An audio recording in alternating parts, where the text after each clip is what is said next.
Oke semuanya, selamat siang. Kembali kita akan bahas market setelah CPI.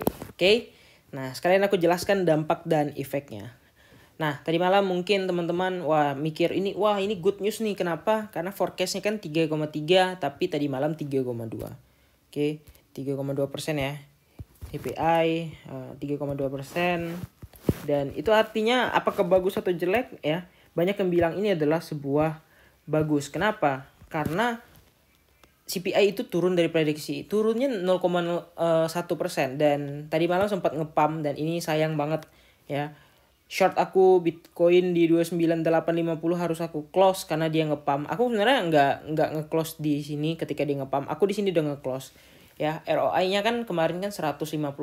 Itu sisa tadi malam kalau nggak salah 94 atau 96 aku close.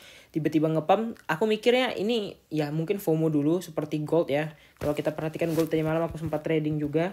Ya, ini dia sempat ngepam juga, lumayan jauh. Dia ngejar resistnya baru terjun balik arah, guys. Di sini tadi malam aku sempat dapat sell ya, tapi nggak jauh ya, sampai sini aja udah aku TP 30 pips. Dan aku nggak main lagi karena aku fokus sama si Bitcoin, dan hari ini aku akan fokus lagi sama goldnya, udah lumayan. Kemudian kalau kita perhatikan ya, kenapa malah terjun, dan ini tadi malam banyak banget orang yang margin call ya, banyak orang MC, banyak orang yang CL, SL segala macam. Ya trennya ini masih bear trend tapi dilawan. Yang pertama, kenapa masih bear trend? Harusnya ini Bitcoin juga persis kayak gold. Kenapa? Karena itu representasinya sama-sama per USD, guys. Ya, CPI 2%, kalau kalian perhatikan artinya bagus atau jelek? Banyak yang bilang bagus bang karena di bawah prediksi. Ini sebuah kebodohan. Kenapa? Karena kalau kita perhatikan, ingat CPI kita bulan lalu itu 3%, guys.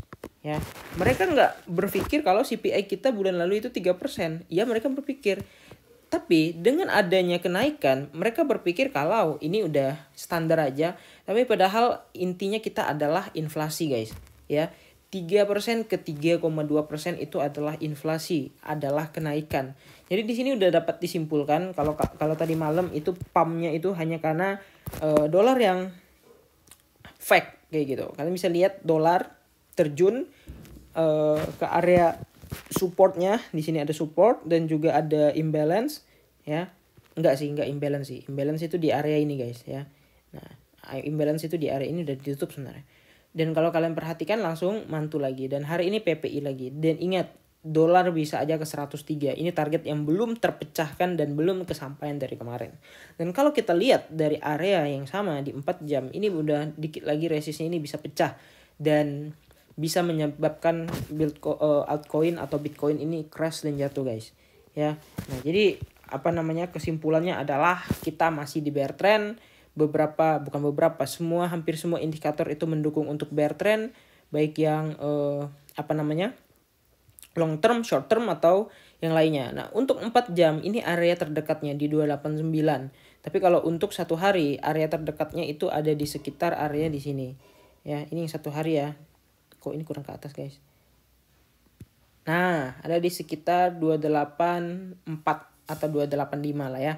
Nah, jadi kalau kita perhatikan udah persis ya, hasil data CPI menunjukkan kalau kita di dalam inflasi, kita di dalam market yang bergejolak kayak gitu, bergejolak ke arah bearish ya. Dan next step adalah kita akan mencari atau menunggu pantulan Bitcoin untuk nge-short. Nah, aku belum tahu apakah short di daerah mana, apakah akan ngejar lagi ke daerah ini ya. Semoga bisa aja terkejar lagi daerah ini untuk open short. Kayak gitu kan, lumayan juga nih, guys. Ya, karena aku yakin banget ini supportnya support yang resist yang jadi support ini bakal kejebol, guys. Ingat, kita inflasi, kita suku bunganya naik, kemudian CPI juga menunjukkan inflasi, dan ini artinya sebuah data yang buruk. Kenapa? Karena kita mengalami kenaikan kayak gitu. Oke.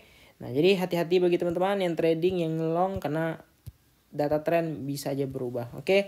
Kira-kira gitu aja. Jangan lupa untuk like dan subscribe. See you in the next video. Bye bye.